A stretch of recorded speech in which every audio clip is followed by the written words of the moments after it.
Attention everyone, if you have a question for the secretary, please fill out the note cards that are on your seats. Thank you.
This is the last call to fill out the questionnaire cards for the secretary that are placed on your seats. Thank you.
Ladies and gentlemen, my name is Damon Wilson. I'm Executive Vice President here at the Atlantic Council. And I'm delighted to kick off this next part of the U.S. ROK Forum with some opening from Ambassador Yoon-je Cho, the newly arrived ambassador from the Republic of Korea in the United States. We're delighted to welcome the ambassador to Washington, in fact, back to Washington after his service here at the IMF and the World Bank. Dr. Cho has served as a very close advisor to President Moon, has served as a previous economic advisor to the President of Korea, as well as ambassador to the United Kingdom. And we're delighted to have you here with us to open this session with Secretary Tillerson. Please, Ambassador.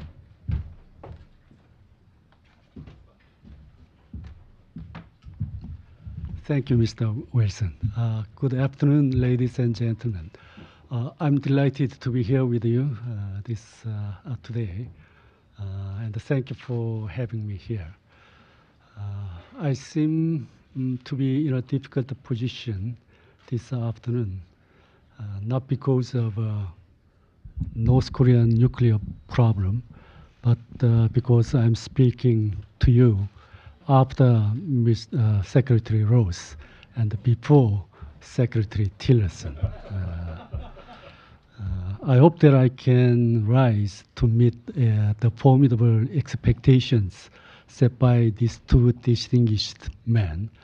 But as Mr. Wilson briefly introduced, I am an economist by training, and I should have a realistic view of the situation, and I know that the bar set by them will be too high for me to clear. This is my first public speech since I presented my credentials to President Trump just 2 weeks ago. I believe that there are three key elements that make for a successful conference or a forum. They are timing, subject, and participants. I came to realize that this forum shares all these three elements. Together, this combination makes this forum particularly significant as we work to shape the future of Korea-US cooperation.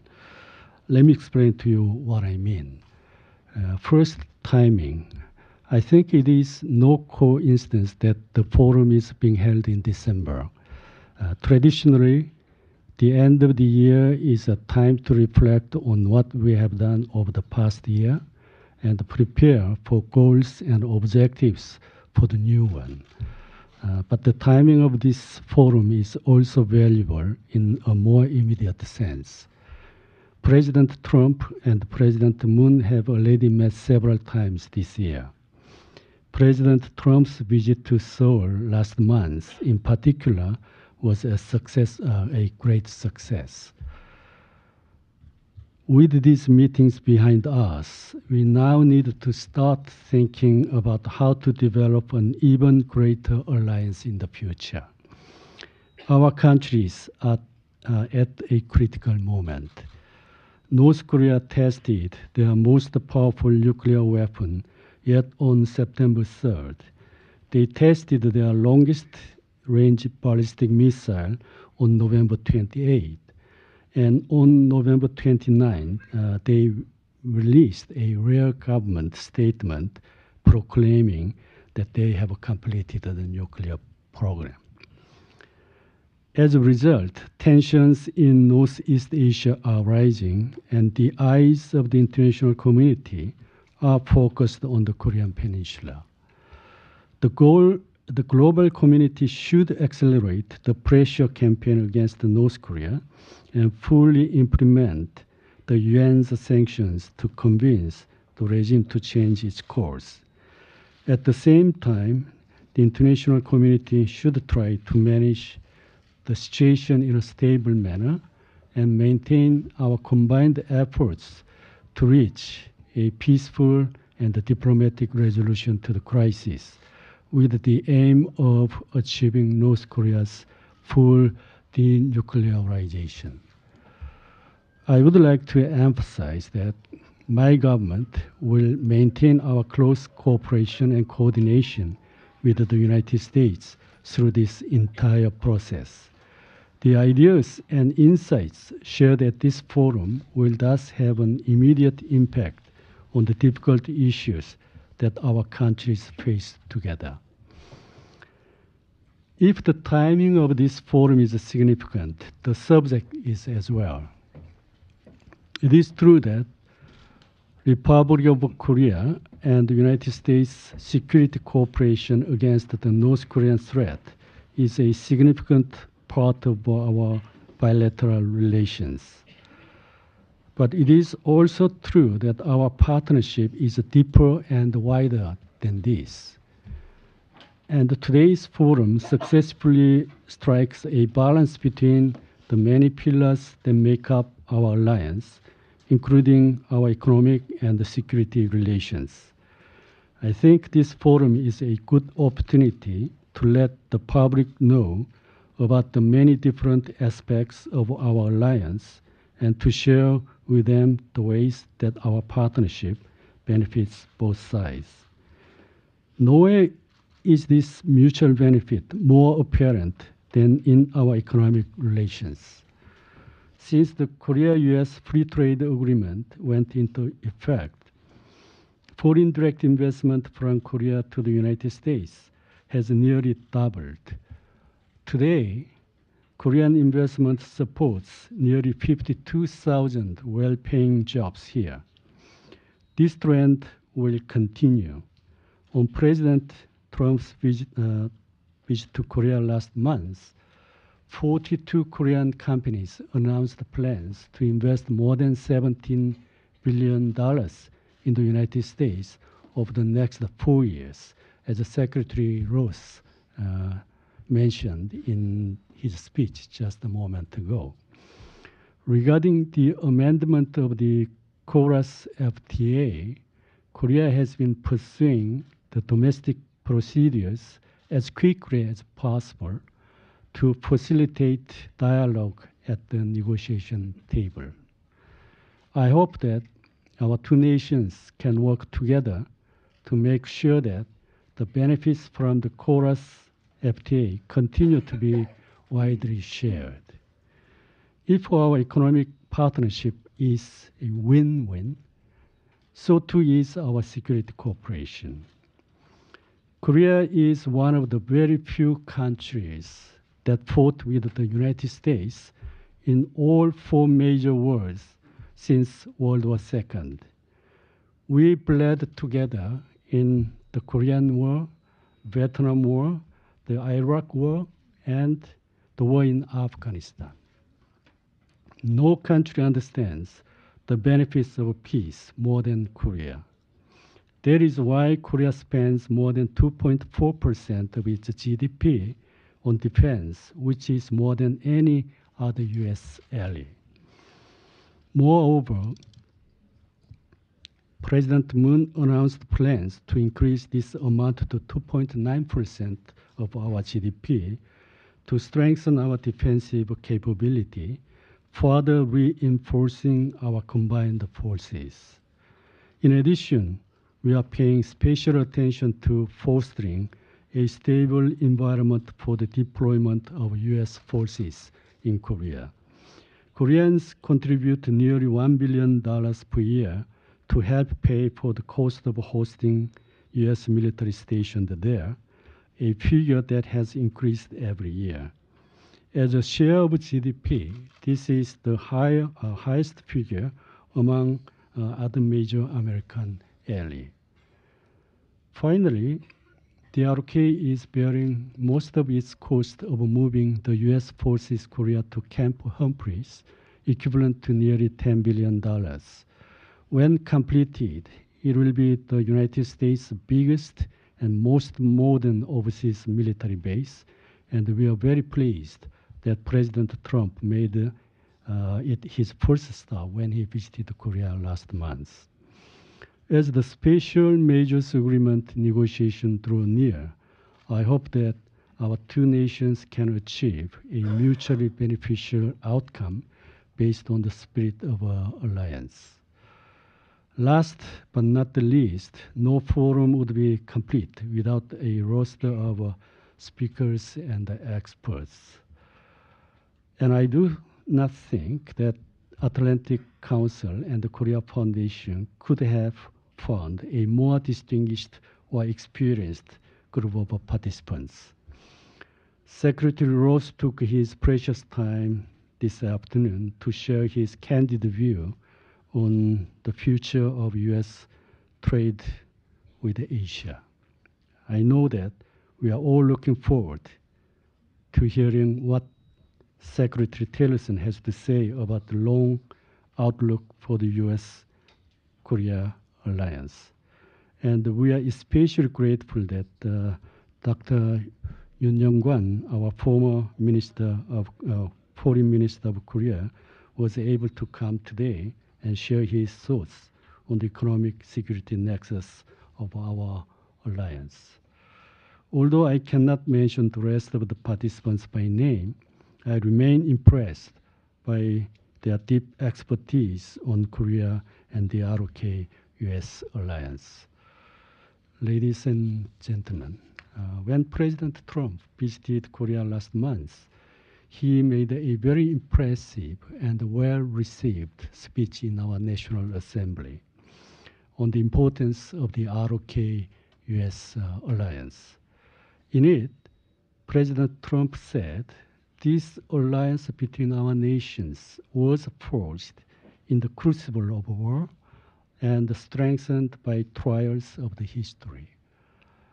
This bond makes our alliance special, but we must work to keep it strong. As ambassador, I try to play a bridging role, facilitating interactions between the people of our two great nations. I think that everyone gathered here today has that same responsibility and the passion to carry it out. Your attendance here proves that you care deeply about Korea and the Korea-US relationship.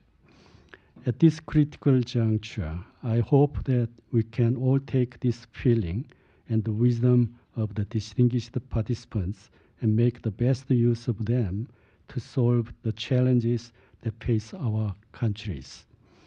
I would like to once again thank the Atlantic Council and the Korea Foundation for organizing this forum.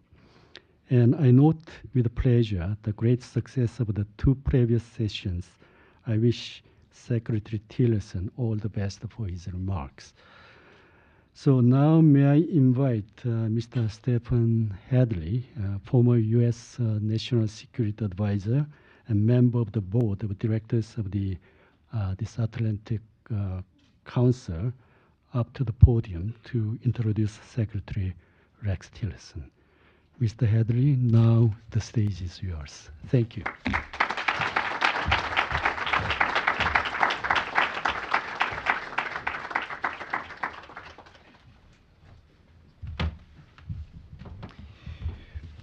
Well, good afternoon, and let me add my welcome to all of you for being here at the Atlantic Council. I want to thank everyone for taking the time to come here this afternoon for the Atlantic Council and the Korean Foundation's inaugural forum, Reimagining the U.S. Republic of Korea Partnership in the Trans-Pacific Century.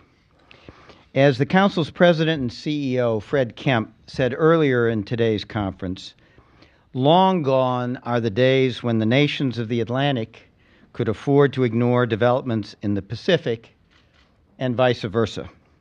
Across both oceans, countries that once had little to do with each other now face many common challenges and must enter into the transatlantic Pacific Partnership to resolve them. The Trump administration already has demonstrated the potential that exists here.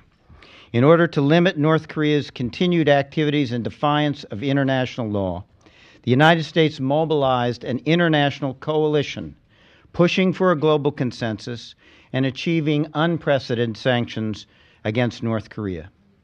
Building such global coalitions is the core mission of the Council's growing Asia-Pacific efforts, which are more relevant now than ever. We've worked together with European, American, and Asian partners, grappling with issues such as the rise of China and the belligerence of North Korea. Amidst all of this, the U.S.-ROK alliance stands as a prime example of the way forward. It is a great honor for the Atlantic Council team to have the opportunity to host our esteemed speaker, Secretary of State Rex Tillerson. He is a native of Wichita Falls, Texas.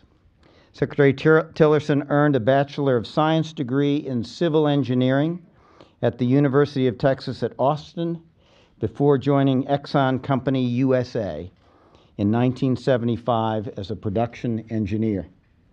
He rose through the ranks to become president of the corporation and a member of the board of directors in 2004, and served as ExxonMobil's chairman and chief executive officer from 2006 to 2016.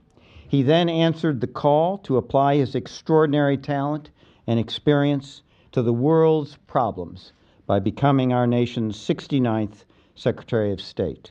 We are grateful that he is here with us this afternoon, Secretary Tillerson.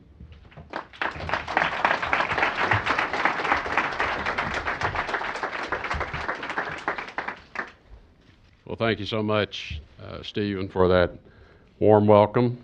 And we've known each other for a long time as well. And in my old life would often share perspectives on what I was seeing around the world and try to get some advice on whether I was leaning the correct way to the left or the right, and the advice was always sound and very appreciated. Thank you.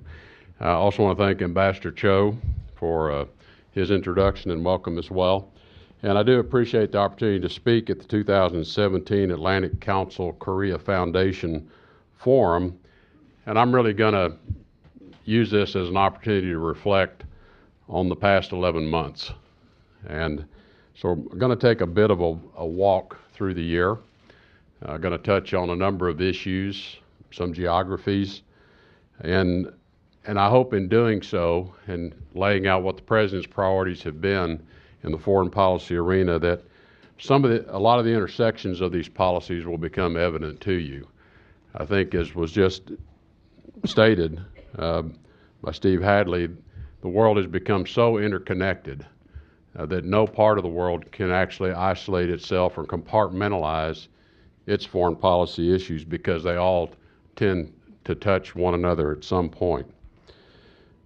So it may come as a surprise to some, although it should not, that underlying all of our policies, our strategies, and our tactics is a clear recognition that one of the advantages the U.S. takes into all of our various foreign policy arenas are that we have many, many allies born of shared sacrifice, born of shared values, and none any more so than the Republic of Korea.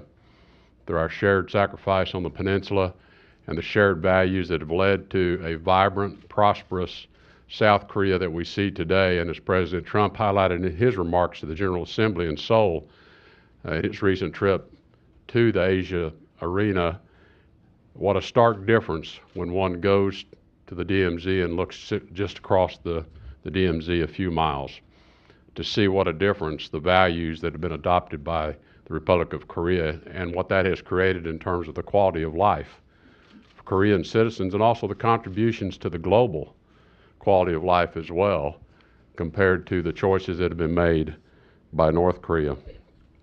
These large numbers of allies, which are a great strength of U.S. policy around the world, are not matched by any of our adversaries.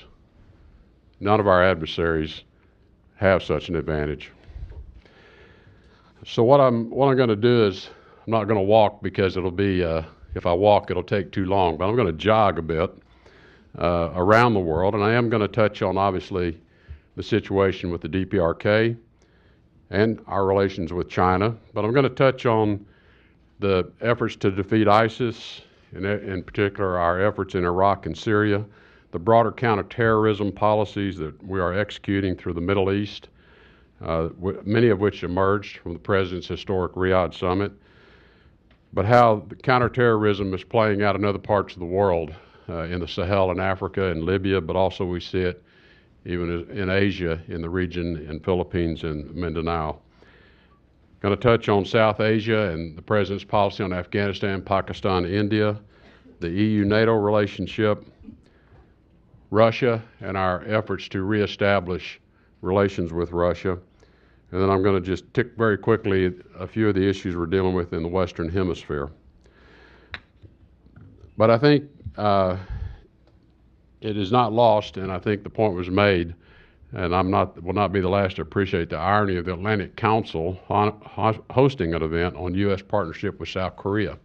And I think that point's been made.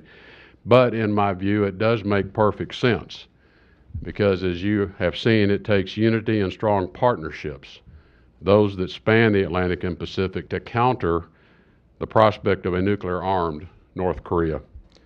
And from his first day in office, this was the first policy President Trump asked the State Department to develop and put in place, in clear recognition that he was going to take this threat seriously, and he was not going to leave it unaddressed and was not going to accept the status quo.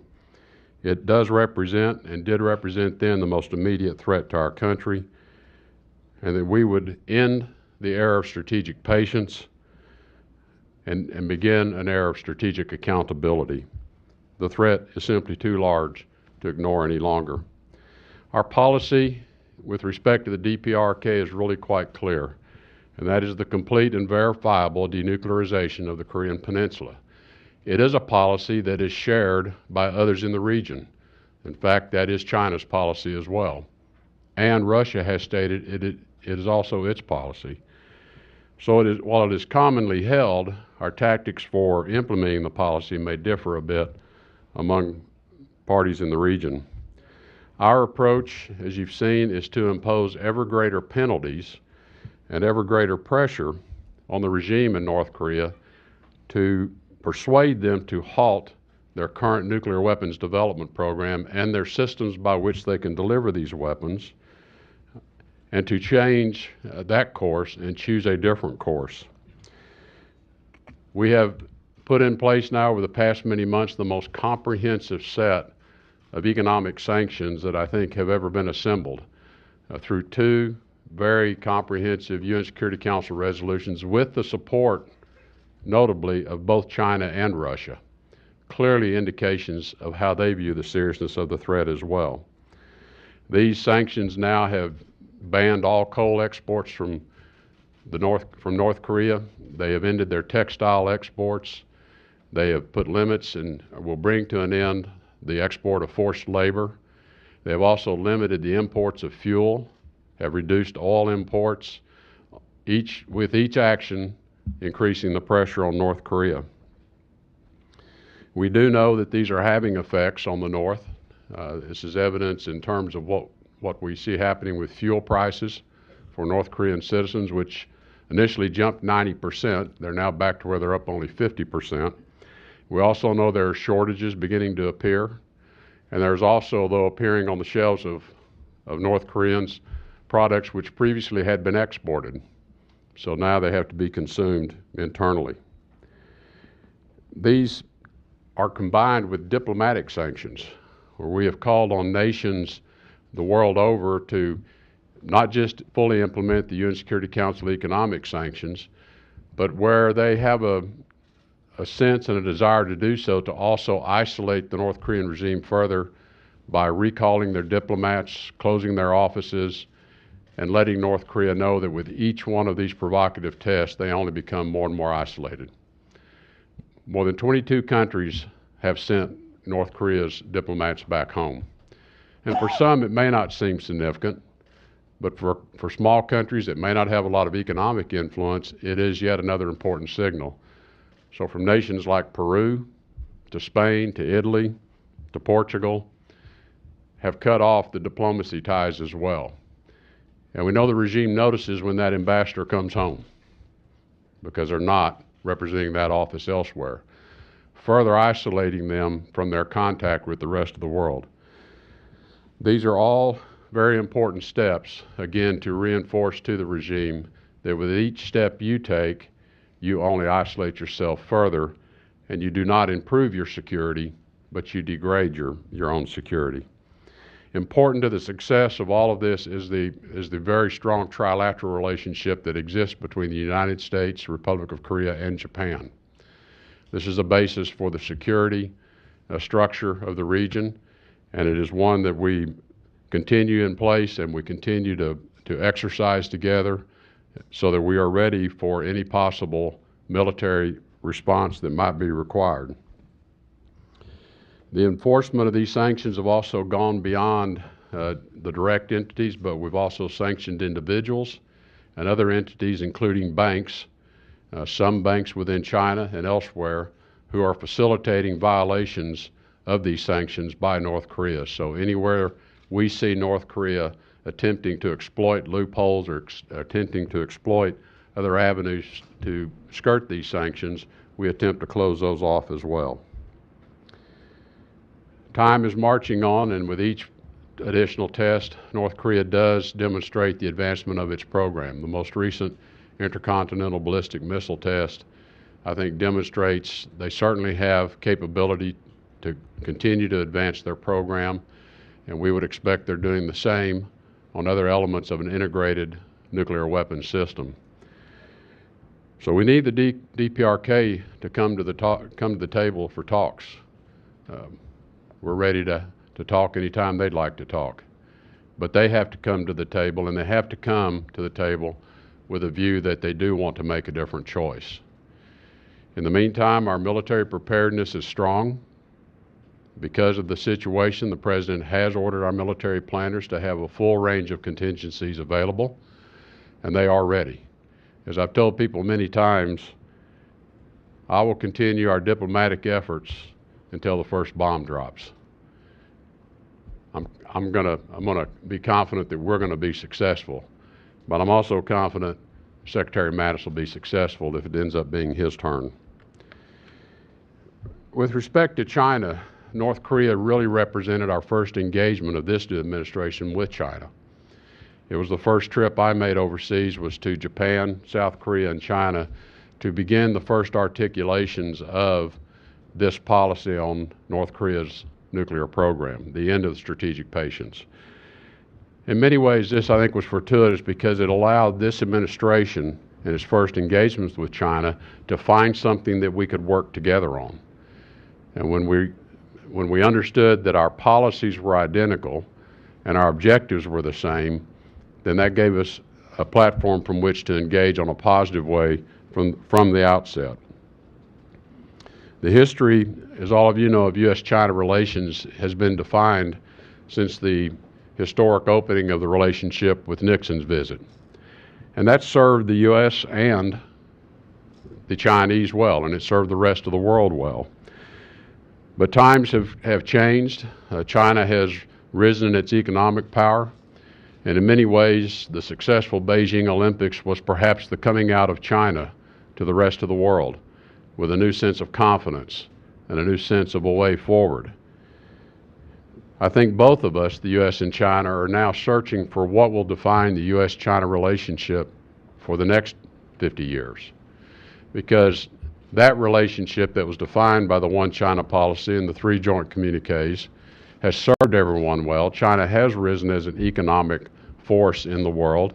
And while they like to continue to describe themselves as a developing nation because they have hundreds of millions who still need to move out of poverty, they are not a developing nation in the traditional sense. They have an economy that is very large, and it certainly has its influence on global markets.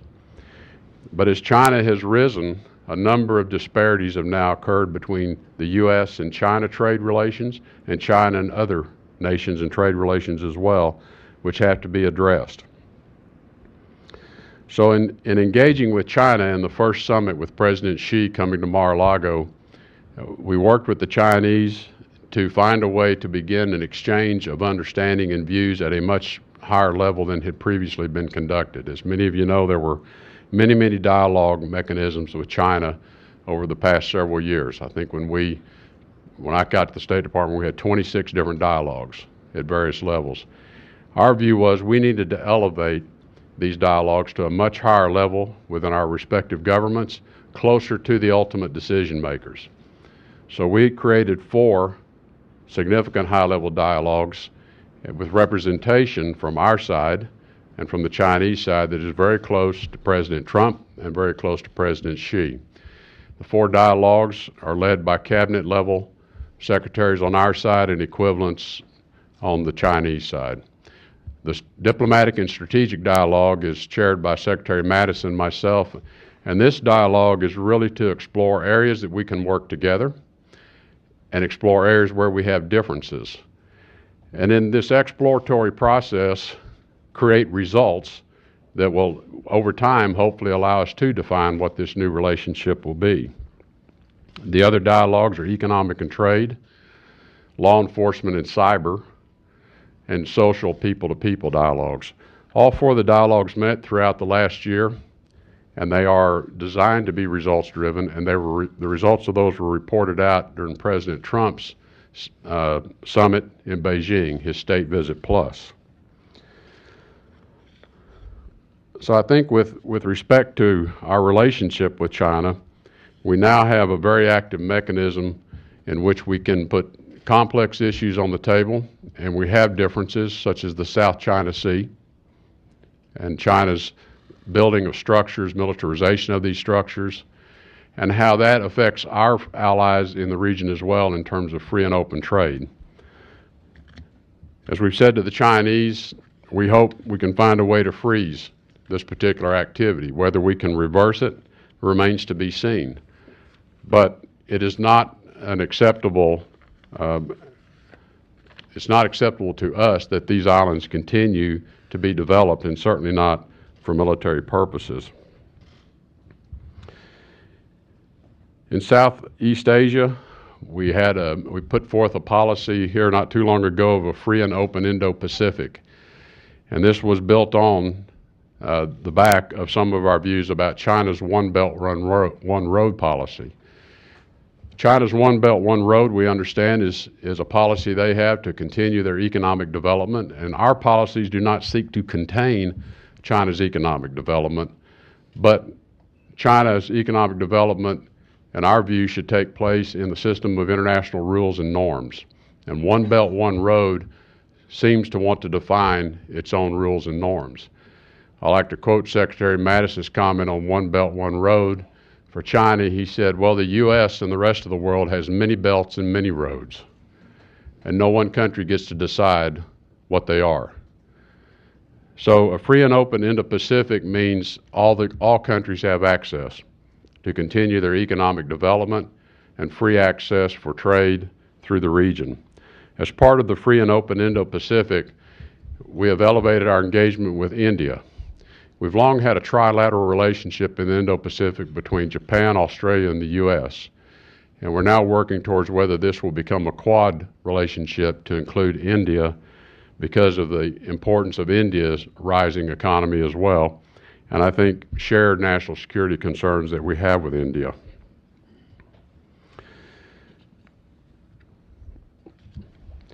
And moving to the Defeat ISIS campaign quickly, and Iraq and Syria.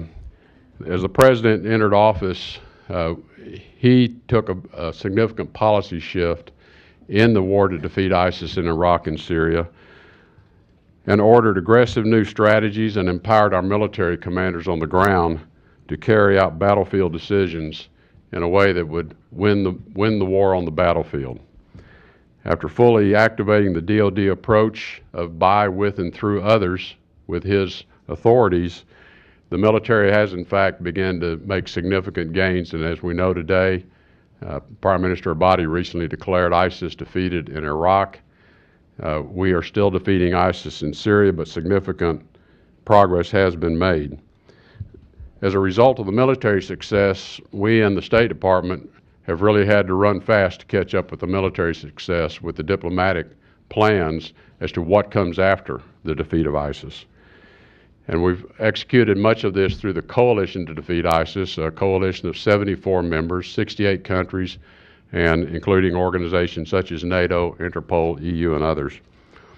7.5 million people have now been freed of ISIS's clutches in Iraq and Syria. 95% of territory previously controlled by their caliphate has now been liberated. Our efforts now are to stabilize these areas after liberation to avoid a reemergence of ISIS, but also to avoid a reemergence of local conflicts between various groups. So our work with the DoD is to deconflict the battlefield and to stabilize areas. And we've had success working with Jordan and with Russia in Syria to create de-escalation zones that prevent the reemergence of the civil war, all directed towards moving the talks in Syria to Geneva to fully implement UN Security Council Resolution 2254, which calls for a new Syrian constitution and elections to be overseen by the United Nations in which all Syrian diaspora will vote. So this includes the voting of Syrians who have been displaced because of the fighting, whether it be due to the civil war or subsequently due to ISIS's emergence. A very important joint statement was issued by President Trump and President Putin on the margins of APEC in Da Nang, Vietnam, in which both leaders affirmed their commitment to this process as the way forward to ensure a unified, whole, democratic, and free Syria. Talks have begun in Geneva again with a reformed opposition representation, and we have asked Russia to ensure the regime participates in these talks, and the regime has been present at the talks, and now we need to keep everyone at the table.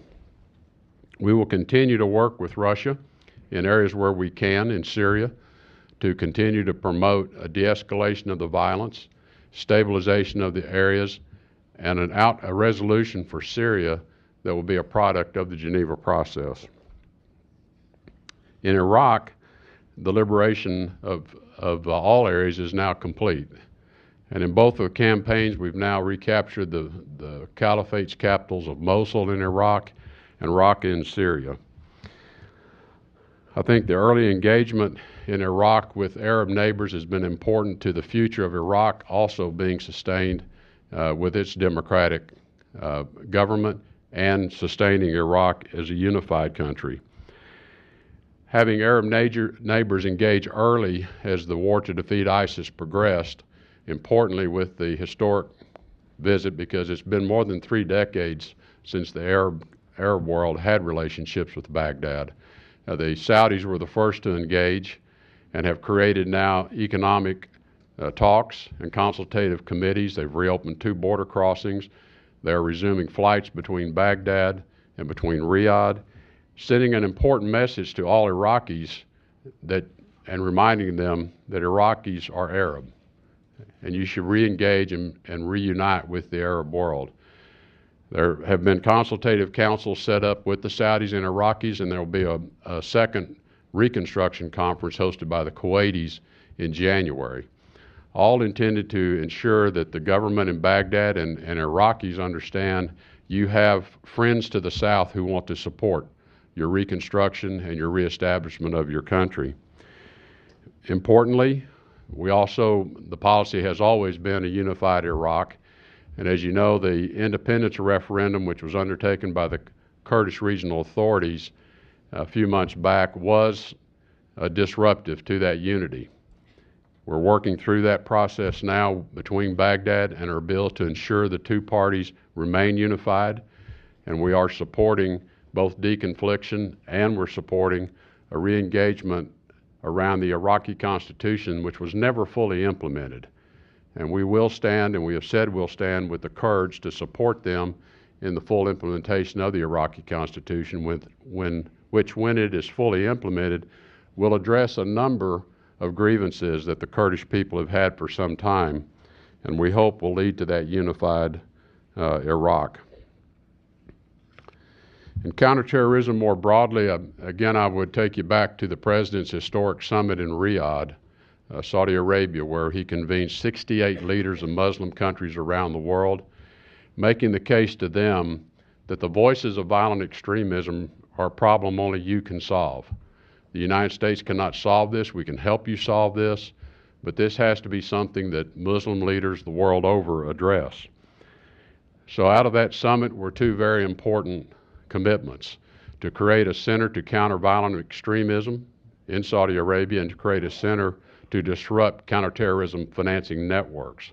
Both of those centers have now been established, and they're getting underway with work to not just defeat counterterrorism on the battlefield, as we say, or defeat terrorism on the battlefield, but to counter it in cyberspace. The Center for Violent Extremism has a large bank of individuals that monitor social media for messaging, to disrupt the messaging, but also to develop counter-messaging to counter these messages of violent extremism. This is also important, and we've had these conversations with the Saudis, that they must get these messages into the mosque, they must get these messages into the madrasas, and they must get these messages into the educational materials that are put into the schools. The Saudis are publishing new materials now, they are recalling materials, but we have a lot of work to do to overcome these messages of violent extremism. The Center to Counter Terrorism Financing is also being established with the help of the Treasury Department, and it is linking up with other sources of information around the world to be able to track how funds are moved about to support terrorist activities the world over. Again, we can win on the battlefield, but if we don't win in the cyberspace and we don't disrupt the network's abilities to reestablish themselves, we know they will appear elsewhere, as we have seen them appear in Libya, we've seen them appear in Mindanao, we see them appear in the Sahel. The global effort to defeat ISIS and the global effort to defeat terrorism is one of the President's top priorities. And that takes us to the South Asia policy in Afghanistan, Pakistan, and India. And the approach to this policy really was a regional approach. The President made the decision and announced the policy that we would remain in Afghanistan, we would remain engaged in the fight to defeat the Taliban, and that the time and effort would be conditions-based.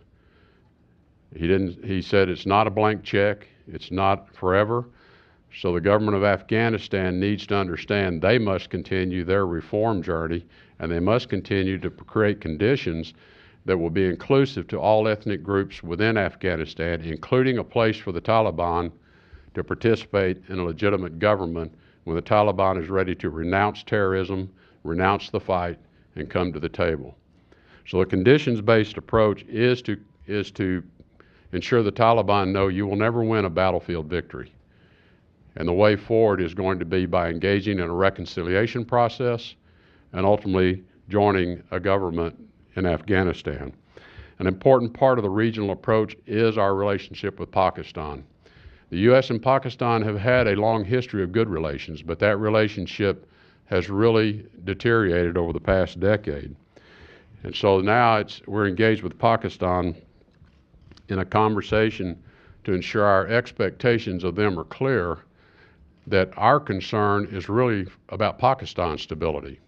Pakistan has allowed so many terrorist organizations to find safe haven within its territories, and these organizations are growing in size and influence, that at some point I have said to the leadership of Pakistan, you may be the target. They may turn their attention from Kabul and decide they like Islamabad as a target better. We want to work with Pakistan to stamp out terrorism within their boundaries as well, but Pakistan has to begin the process of changing its relationship with the Akhandi network and with others. I understand that this is a relationship that has emerged, probably for, in their view, good reasons a decade ago, but now that relationship has to be altered, because if they're not careful, Pakistan is going to lose control of their own country. We want to work with them in a positive way. We're willing to share information with them, and we want them to be successful, but we cannot continue with the status quo where terrorist organizations are allowed to find safe haven inside of Pakistan. I want to touch a bit on the NATO and Europe relationship quickly, and this was an early trip of the President's as well. And I think the important thing is that the Atlantic Alliance is as strong as ever, notwithstanding what people may describe or want to write. And I just came back from a full week in Europe, 2 days in Brussels at NATO, and meetings with the EU member countries. Was in Vienna for the OSCE meetings, and then a full day in Paris. Everywhere that I went this past week, and in every engagement, there's still very strong ties between the U.S. and all of our partners and allies within Europe. And there's great unity around issues of importance to both of us, which are security issues, economic and trade issues. We have a lot that we have to work through, and the President's message to our European allies has been, we're there for you. We will be there for you. But at NATO in particular, and we will meet that Article 5 commitment, but to our NATO partners and member countries, you cannot ask the American people to care more about the security of your citizens than you care yourself. And so the President has been very demanding on burden sharing, that the American people simply cannot carry a disproportionate share of this burden for years to come. And everyone has to be willing to take their share of this. There are agreements at NATO for all countries to achieve a 2% of GDP defense spending, and the President is putting a lot of pressure on countries to meet that. A number of countries have stepped up. NATO's receipts and spending are up about 8% this year, and others have put in commitments and plans to increase their defense spending. This will give NATO a stronger defense posture to deal with threats from the South, which is an area we've asked NATO to focus on, counterterrorism, because European countries feel the greatest effects of the transmigration that has occurred as a result of ISIS, and also threats from the East, from Russia, which brings me to Russia. I think the President's been quite clear that he views it as extremely important that the United States and Russia have a working relationship. Today we do not.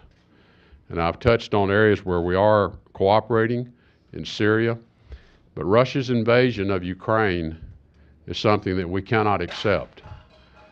As I've indicated to others in Europe last week, it's one thing for countries to choose sides in conflicts. Russia wanted to choose the side of Bashar al-Assad. We chose not to. But when you invade another country and take their territory, that cannot be left to stand. And that is the basis for the very stringent sanctions regime that the U.S. and Europe imposed on Russia as a result of that invasion, and that regime will not change until Russia's invasion of Ukraine is resolved and Ukraine's territorial integrity is returned. We are engaged in attempting to break the logjam for East Ukraine to implement the Minsk Accords. These talks were frozen when the President took office. In our first meetings, in my first meeting with President Putin, he asked if we would appoint someone to work directly with him, with the Kremlin, to see if we could restart these talks or restart some movement. I appointed former NATO Ambassador Kurt Volker to take that task on. The task we're working on immediately and we're focused on East Ukraine because the violence in East Ukraine continues. We have higher incidents of civilian casualties and deaths in 2017 than we had in 2016. Incidents of ceasefire violations are up 60%, and we must get the violence down in East Ukraine. And so our priority is to end the violence, stop the killing that's going on in East Ukraine, and we are working with Russia to see if we can come to some agreement on the mandate for a UN peacekeeping force that will bring this violence to an end. Then we can turn to the other elements that have to be implemented. The government in Kiev has much to do to continue their own reforms and to meet their obligations under Minsk. Russia has to use its influence on the rebel forces it is supporting in East Ukraine to end this violence and move us back towards progress under the Minsk Accords. We will return to the issue of Crimea. I know that President Putin's made it clear that that's not on the table for discussion. It will be at some point. But today we want to stop the violence in East Ukraine, and let's see if we can solve that one. In other areas with Russia, we are looking for possible cooperations where we have joint counterterrorism interest. We know we're going to have to continue to deal with Russia's hybrid warfare. We felt it in our elections, and we now have reports from many European countries that they're seeing the same effects. It is something I do not understand about why Russia thinks it's in its interest to disrupt the free and fair elections of other countries. What do you hope to achieve? I don't understand it, and no one's been able to answer that question for me. But we make it clear that we see it, it needs to end, it needs to stop. And it too stands in the way of renormalizing our relationships. We maintain a very active dialogue with our Russian counterparts, very strong mill-to-mill dialogue, very strong diplomatic dialogue.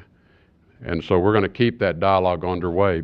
But as we've said to our Russian counterparts, we need some good news. We need something good to happen in this relationship. And today we can't point to anything. We're waiting. We're waiting. So lastly, in the Western Hemisphere, the things that we've been concerned with are obviously migration from Central America, from Mexico, trans-criminal organizations, the narcotics trade in particular, which also supports human trafficking trade. But we do see many other opportunities with Central and South America. We have developed strong trans-criminal organization dialogues with Mexico. We're hosting another round this week at the ministerial level. We co-hosted an event in Miami this year on Central American security and prosperity. And we are working together on the situation in Venezuela, both through the OAS and through the Lima Group. I could touch on Cuba and some other areas, but I'm not going to spend a lot of time there. I'm happy to take those in a question. And in Africa, our concentration has really been on two primary arenas. Addressing the emergence of potential terrorism organizations in Africa, but also addressing humanitarian crisis that we're facing in the Sudan and other regions of Africa. So it's been a really busy year. It's interesting to me that some people seem to want to observe that there's nothing happening at the State Department because I'm walking through this hollowed out building and listening to the echoes of the heels of my shoes as I walk down the halls. I had a great town hall this morning with the State Department, all of our State Department colleagues. We talked about the year in review. We talked about the redesign of the State Department. And yes, I have a lot of open positions. I have nominees for them. I'd love to get them in place. It makes a big difference. But I want to tell you, the quality of the individuals and the career people at the State Department, the career Foreign Service officers, the people that have served in ambassadorial roles, they're dedicated to the mission. And they're stepping up into these roles. They may be in an acting role. They own it. They dive right into these issues. They have been nothing but supportive of the President's policies, pivots that had to be made. And I know this is not easy for many of them because they've been executing a policy under the prior administration. We now are going to go a different direction. But I want to tell you, their ability and their nimbleness to quickly get behind and understand what the President's objectives and priorities are, and then we will work hard to deliver on that mission. That's something everyone at the State Department understands. And we talked a lot about it this morning. I couldn't be more proud of their accomplishments. All these issues I just went through and touched on with you, there has been some bureau over there working on this throughout this year to reposition the President's policies and to execute against those. I feel very, very confident with the team we have in place now, and it's only going to get stronger as we add some more people to it. But I'm going to stop there and sit down with Stefan Headley, my old friend, and we'll have a conversation about what he wants to talk about, which may be more what you wanted to talk about. But I think the important thing I would say, and as I made that quick walk around, I can take almost any two or three of those, and we could put them on a whiteboard, and every one of them touches the other. And so a lot of people, it's interesting when I have conversations with people about, well, what are you getting done in a particular arena, is to compartmentalize. And this is not a world that lends itself to compartmentalization any longer. There's too many interconnections, there's too many intersections, and recognizing those is important if you're really going to solve some of these and solve them once and for all. So it takes a little longer, it's hard work, but that is the nature of diplomacy today in this very complicated world we find ourselves in, which has far too much conflict going on. Our mission in life is to calm down and put an end to some of these conflicts. As I tell people at the State Department, I've told others, the first question I ask myself every morning when I get up, how can I save a life today? Because we've got too many lives being lost in too many conflicts. Thank you.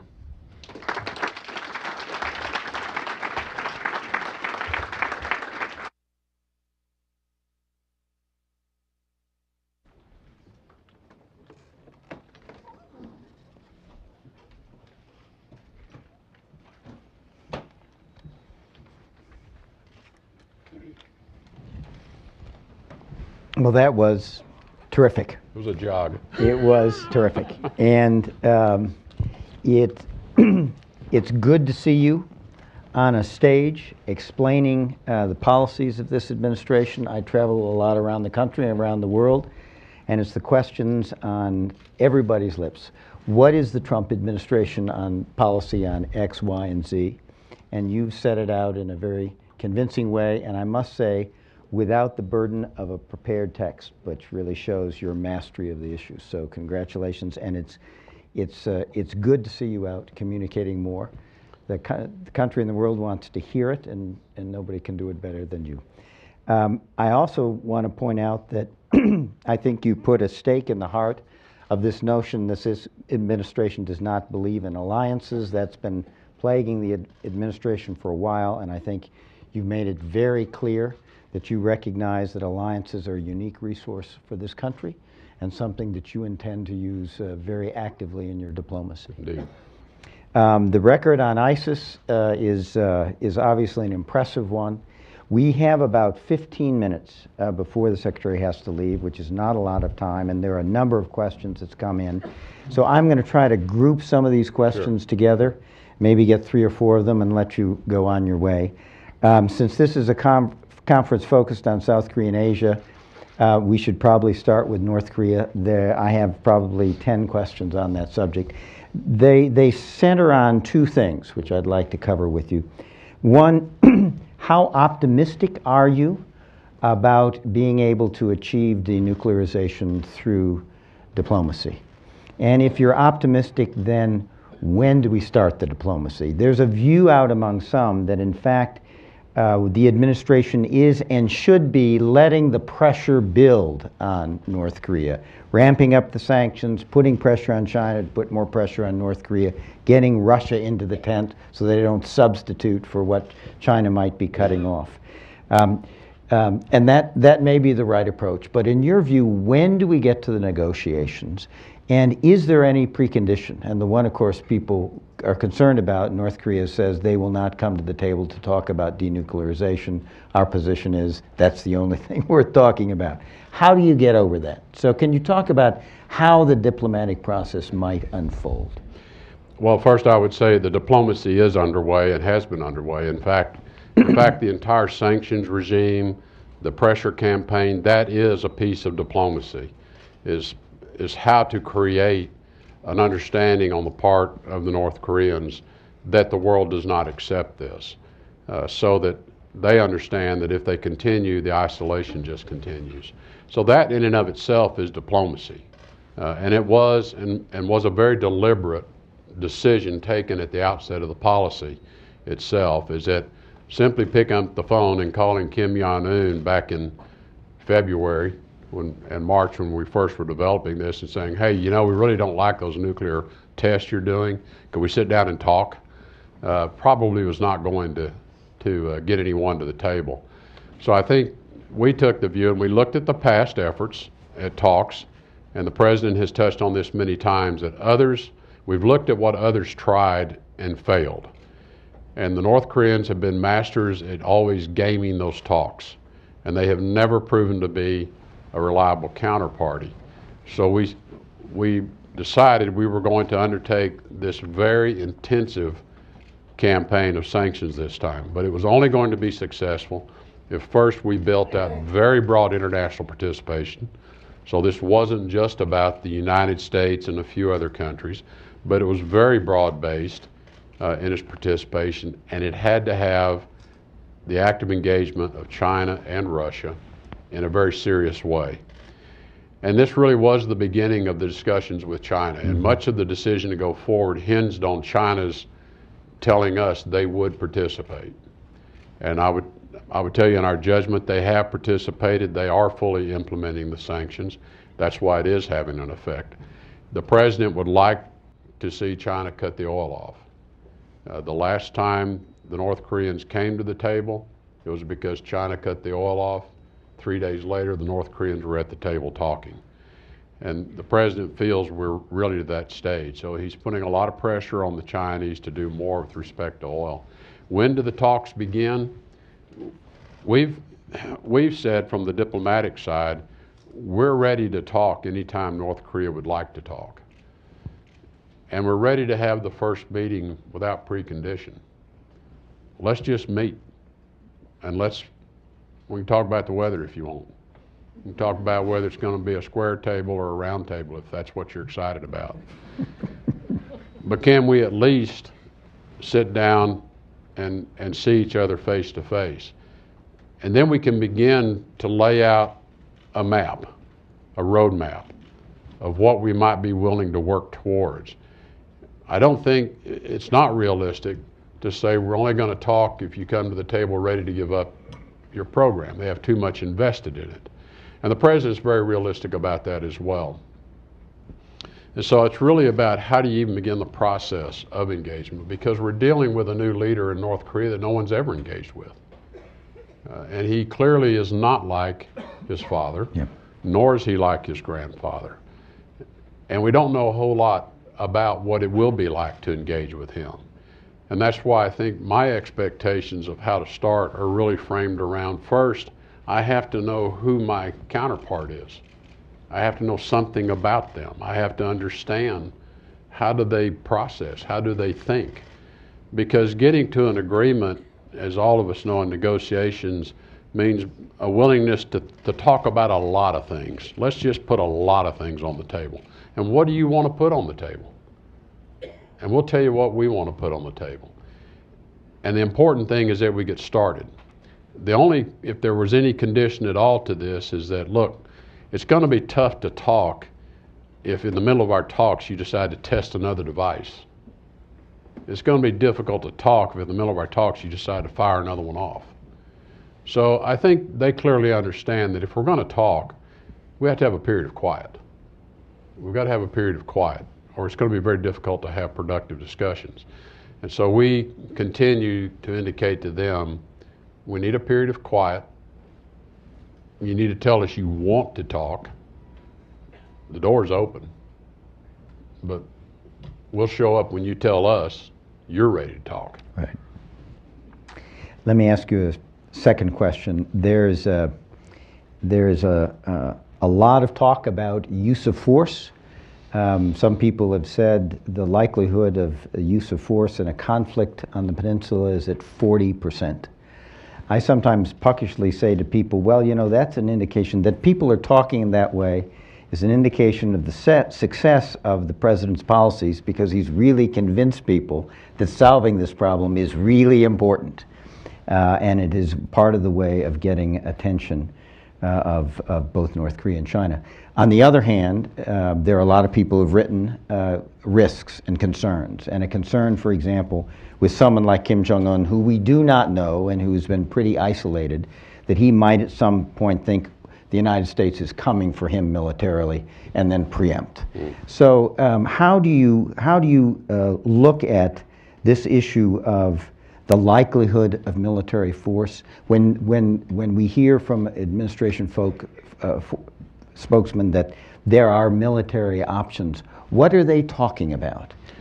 Well, I think, you know, any successful diplomatic effort of this nature has to be backed up with some type of a military alternative. And it can't just be a threat. It has to be a credible alternative.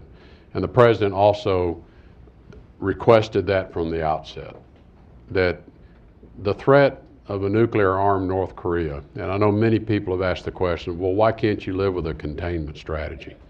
You lived with it with Russia, you lived with it with China, you lived with it with others. And the difference is that the past behavior of North Korea is clear to us that they would not just use the possession of nuclear weapons as a deterrent. This would become a commercial activity for them, because we already see elements of it in the commercial marketplace. And in a world we live in today where our greatest threats are non-state actors, we simply cannot accept that. We can't accept a nation that has no established record of abiding by any kind of international norms. That certainly was not the case with the Soviet Union. It's certainly not the case with China. It's certainly not the case with other nuclear countries that possess nuclear weapons. These are countries that have a history of abiding by certain international norms. North Korea has no such record. In fact, their record is quite contrary to that. And that's the reason the president, and I agree with his assessment, that we simply cannot accept a nuclear-armed North Korea. And I think that's why it is the policy of the neighborhood as well. So it is important that the diplomatic effort be backed up by a very credible military alternative. And yes, there are multiple military options that have been developed to deal with a failure on my part. That's why I say we're going to work hard to not fail. And the president wants that, and he has encouraged our diplomatic efforts. But I think he also takes his responsibilities to protect the U.S. and our allies from this kind of a threat seriously, and he intends to ensure that they do not have a deliverable nuclear weapon to the shores of the United States. We're running out of time, and a lot of subjects we could cover. I'm going to stay on this one to try to cover it intensively and give you two things to respond to, and then we'll wrap it up. One is respect to China. A number of people say that China is concerned that if it puts too much pressure on North Korea, the regime will collapse. That means refugees going across the border, and maybe the United States and South Korean forces moving into North Korean territory. And there have been a lot of people who have talked about the need for a strategic conversation at high levels with China to get an understanding about what would happen and not happen on the part of China and the United States in the event of those contingencies. You've been public about some no's that I think have been reassuring. What are the prospects? Is the U.S.-China relationship, and I'm not asking you to go into any details, but is the U.S.-China relationship at a point where that kind of discussion is possible? And secondly, we haven't talked about Russia, because the more pressure China puts on North Korea and cuts off resources, it's a potential that Russia would come in and fill those. Is Russia on side in this effort? And can you talk a little bit about the diplomacy with Russia regarding North Korea? Well, let me address the Chinese question first. And one of the real values of these new high-level dialogues and the diplomatic and strategic dialogue that Secretary Mattis and I chair with our counterparts, and we actually have included Joint Chief of Staff Chairman Dunford, General Dunford, and his counterparts from China as well. These are the subjects of these dialogues. And try for us to gain an understanding of, first, how credible do we think the Chinese concern is about a mass flow of refugees across the border in the event of a regime collapse. China is taking steps to prepare for such an eventuality. I think it is something that they can manage. I don't think the threat is as significant as perhaps others view it. I don't want to be dismissive of it, but it's not an unmanageable situation, and they already are taking preparatory actions for such an event. We also have had conversations about, in the event that something happened, could happen internal to North Korea. It might be nothing that we from the outside initiate. That if that unleashed some kind of instability, the most important thing to us would be securing those nuclear weapons they've already developed and ensuring that nothing falls into the hands of people we would not want to have it. We've had conversations with the Chinese about how might that be done. Mm-hmm. The 4 no's that I articulated in that first trip to Asia were intentional. That we do not seek regime change, we do not seek regime collapse, we do not seek an accelerated unification of the Korean Peninsula, we do not seek a reason to send our own military forces north of the demilitarized zone. We have had conversations that if something happened and we had to go across the line, we have given the Chinese assurances we would go back and retreat back to the south of the 30th parallel when whatever the conditions that caused that to happen.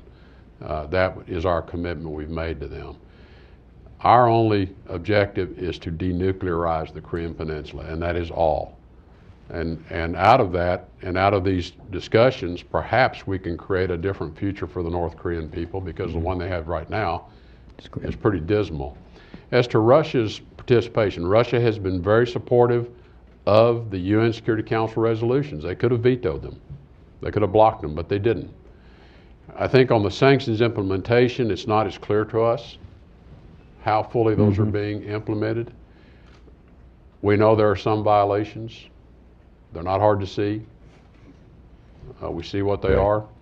We in particular I've had many conversations with Foreign Minister Lavrov about specific issues that we see that we would ask that they close those off. Forced labor is one in particular. There are a large number, something around 35,000 North Koreans working in Russia today. Russia has a labor shortage. They have economic development in the East in particular that they're undertaking. So I understand why they have an economic stake in this, but it is also undermining the effectiveness of the sanctions. So we do talk very specifically with our Russian counterparts about what we ask that they do. By and large, at the Security Council, again, they've been very supportive of the sanctions. They've voiced their view of how effective they think those may be. But we do need Russia's support. And when we get to the point that we're actually going to start solving this problem, we're going to need everyone in the neighborhood, I call it. Yeah. You know, it's going to be important, obviously, first and foremost, our allies in the Republic of Korea, but it's going to be important that Japan, Russia, China, everyone is there to help ensure success around diplomatic talks. We've come to the end of our program. I want to thank our Korean participants and partner, the Korea Foundation, and the Atlantic Council, of course, and especially Dr. Myung-oh for her brilliant work in setting all this up today. I want to thank you all for coming, and please join me in thanking Secretary Tillerson for being with us this afternoon.